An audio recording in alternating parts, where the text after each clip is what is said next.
Hello, everyone, and welcome in to the very first edition of the Sun Devil Source video podcast. Gabby Chernoff and Chris Cartman, as always, brought to you by Jones Auto Centers. We're very excited to be partnering with them for this podcast for the duration of ASU's football season and into the future. And Chris, you've been doing these podcasts for nearly a decade, maybe a little bit over a decade. Why was now the time, you think, to start this video podcast, which we're very excited to be debuting today? Absolutely. I think a few factors.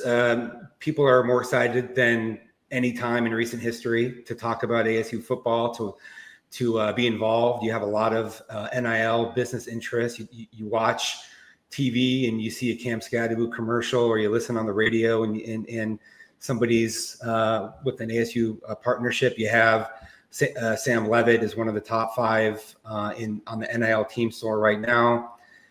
We've always at Sun Devil Source prided ourselves on being substance-based and trying to cater to the community that we have with premium content, VIP coverage.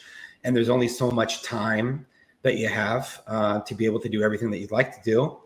The reality is that we live in a world that's increasingly become very style driven. And I think there's an attention economy that has taken shape over the last several years, where people are really fighting for attention, even if maybe the caliber of the content, isn't as great as some places that are extremely focused on being about substance. And I think that the reality is we need to be able to have both, and we need to go get the consumers and ASU fans wherever they're at on whatever platforms, and try to allow them to have the best experience that they can.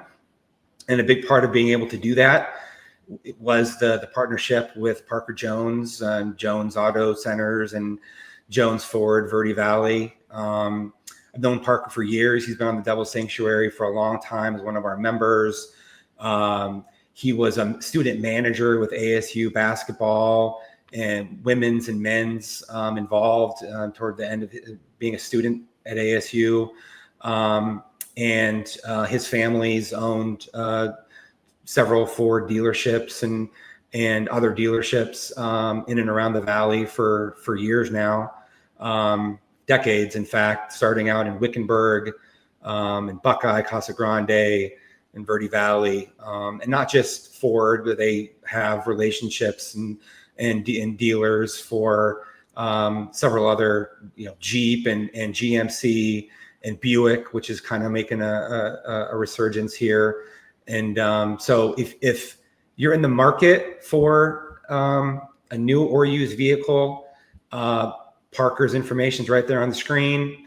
You can check it out. You can get the QR code if you want to put your camera on there, take you right to the website. He's going to give you a personal concierge type of a service. This is their dealerships have won, their Ford dealerships have won nearly 20 presidential awards from Ford, which only go to the top 8 or to 10% of all Ford dealerships. And when you're in communities like Wickenburg, Buckeye, Casa Grande, you have to make sure that you have a great relationship with the people there, because there's only a smaller number and reputation matters so much. And I'm not the type of person who is typically giving you a lot of pitches about advertising partners. And so for me, it takes a lot of confidence to stand behind Parker. In fact, Parker just helped me out personally. I was in a fender bender, and within a day, he dropped me off a loaner vehicle, and I mean, just phenomenal experience all around. And so super excited. Without Parker and without Jones Auto Centers, I don't think we'd be doing this. So really appreciate him, and I hope that all the fans enjoy the experience. And if you're looking for a new vehicle, make sure Parker's your first go-to.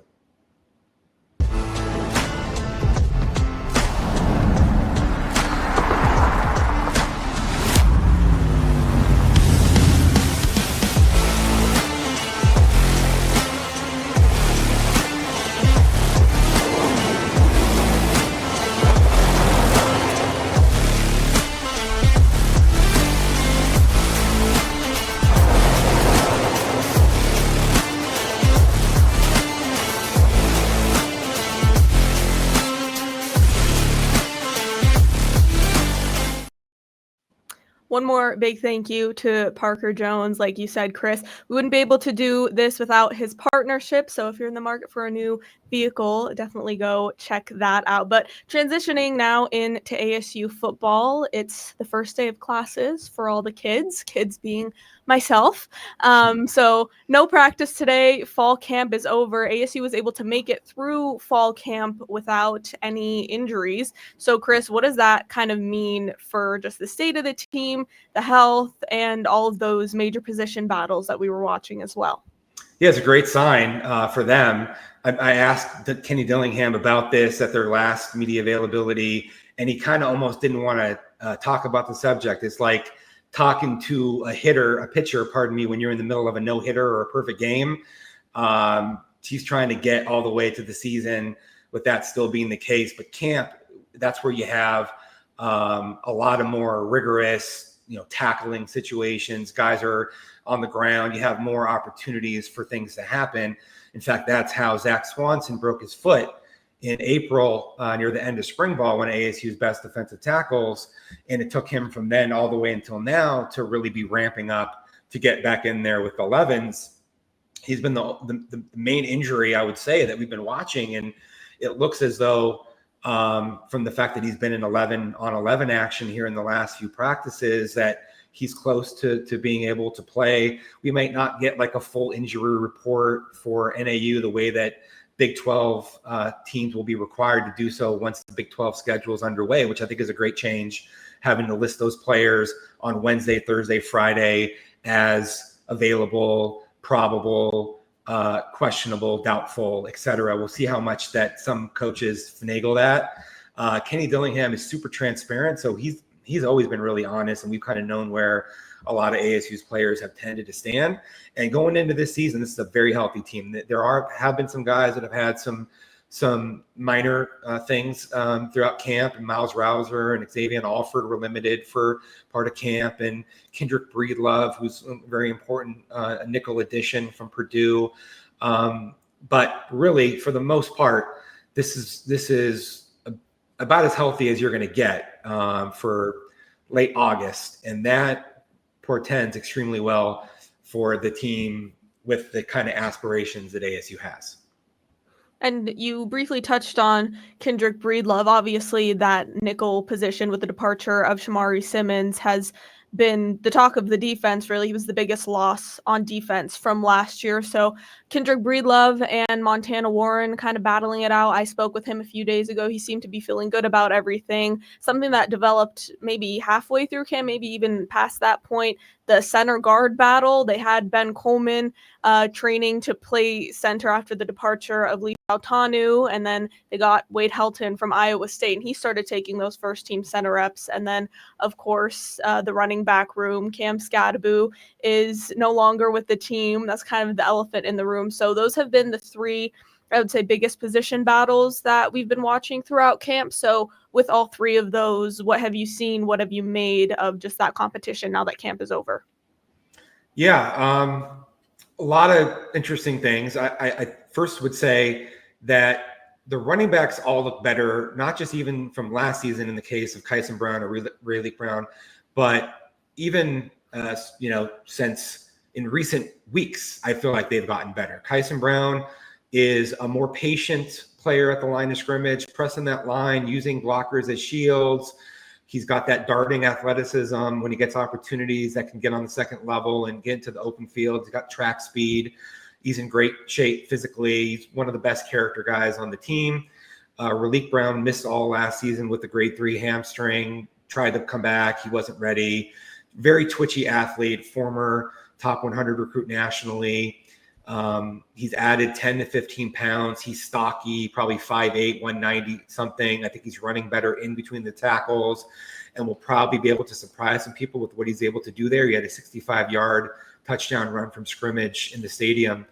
And that was an example of that, but he's a dynamic space athlete. You get the ball to in the screen game, on the perimeter, off tackle, end arounds and jet sweeps and motions and those types of things. He's a gadget guy, but also who has a little bit more than that to him, while also I think being a really good return option, especially as a punt returner.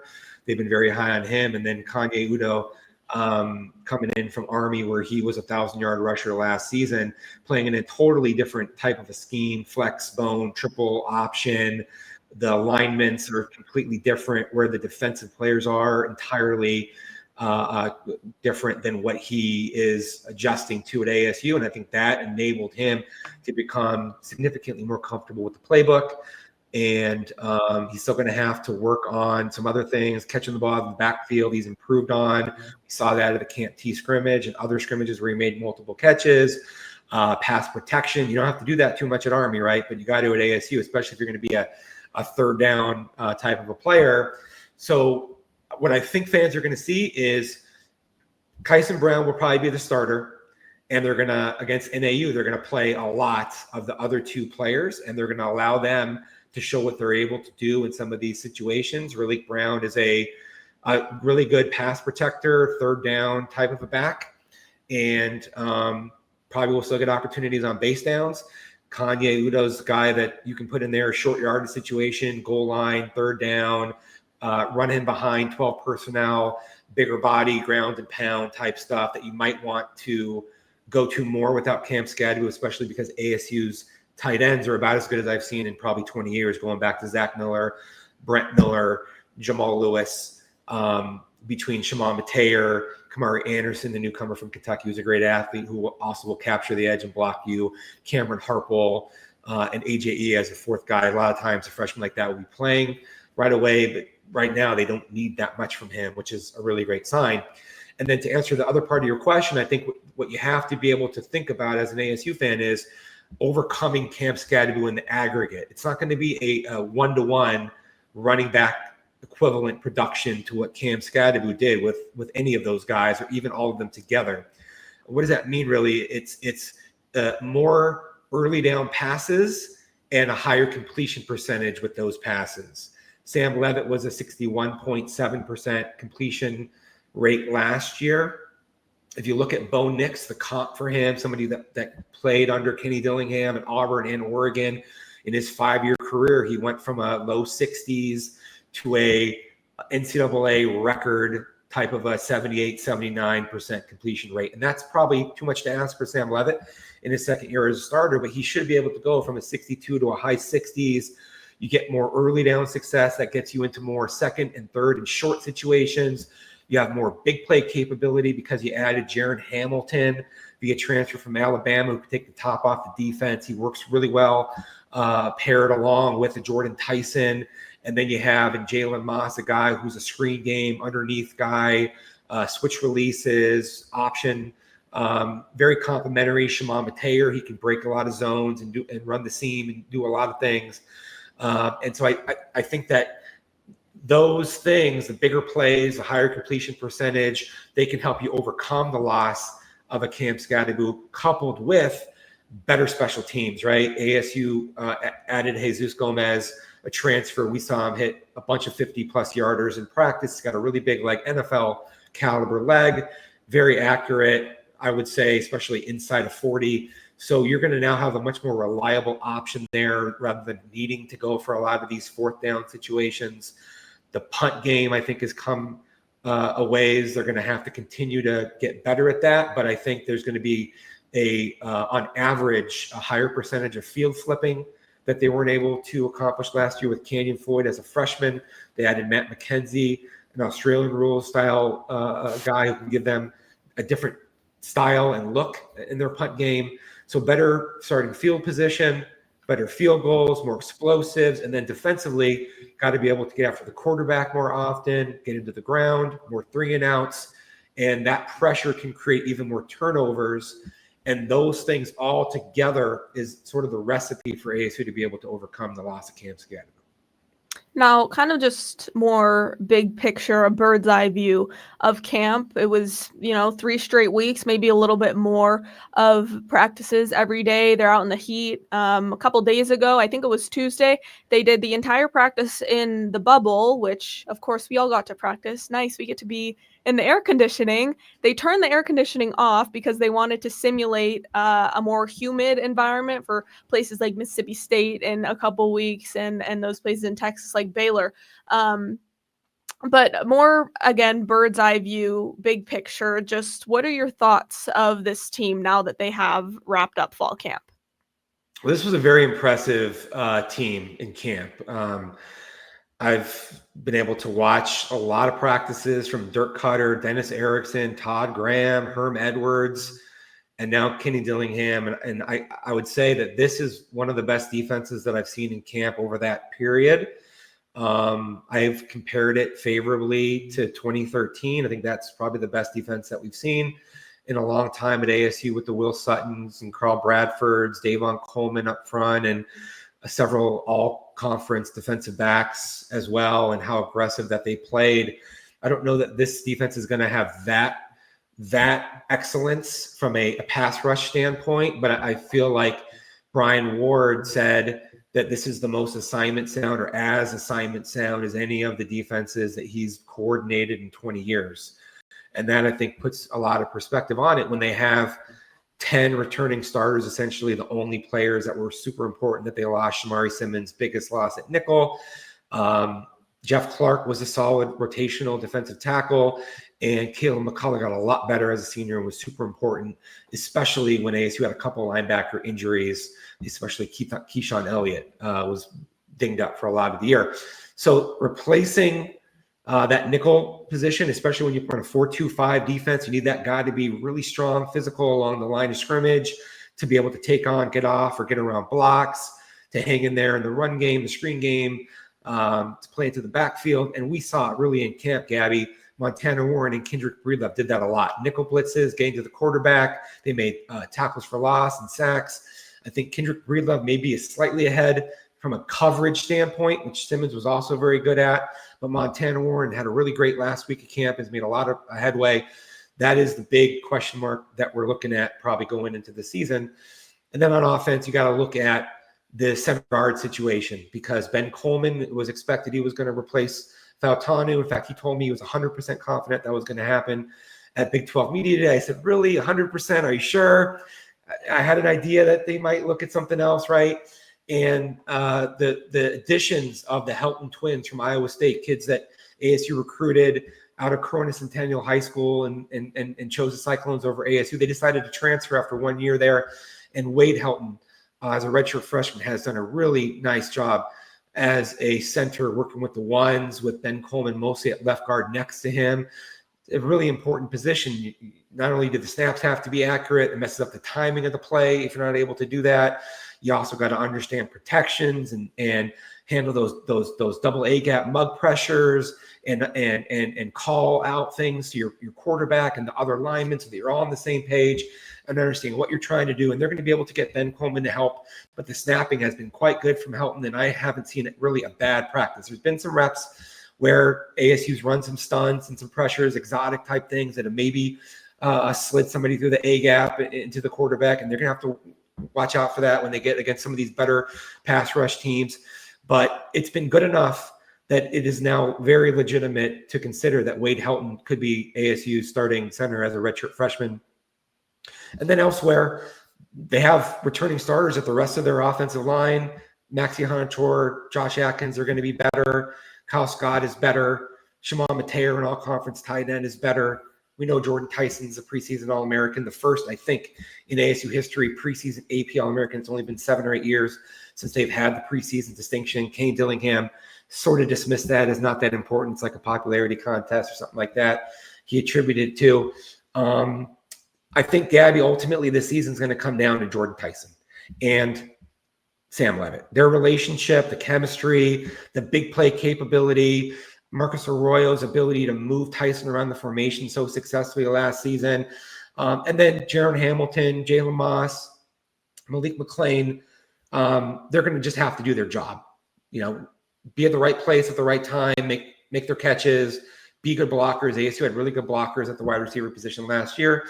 If those guys can all do their part, Sam Levitt can bump up that completion percentage, continue a 4-to-1 touchdown to interception rate, which is really good for a freshman. If you can do that well or better while bumping that percentage up, you don't need to do too much. Hit the check down, cycle through your second and your third options, and don't put yourself in jeopardy. Don't expose yourself to a lot of those physical hits like he took with the rib shot last year that knocked him out of one game when they lost at Cincinnati.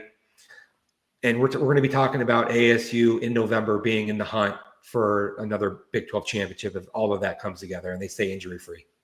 Well, we know all of Tempe is definitely eager to get back in Mountain America Stadium to see Sam Levitt and Jordan Tyson, the dynamic duo, return. But you mentioned the Helton twins. We talked to them a couple weeks ago, and they were initially recruited to ASU, decided on Iowa State because out of high school, that's when a lot of the instability with the Pac-12 was happening. And so they wanted to go to a conference that had a little bit more stability. And they said they entered the portal.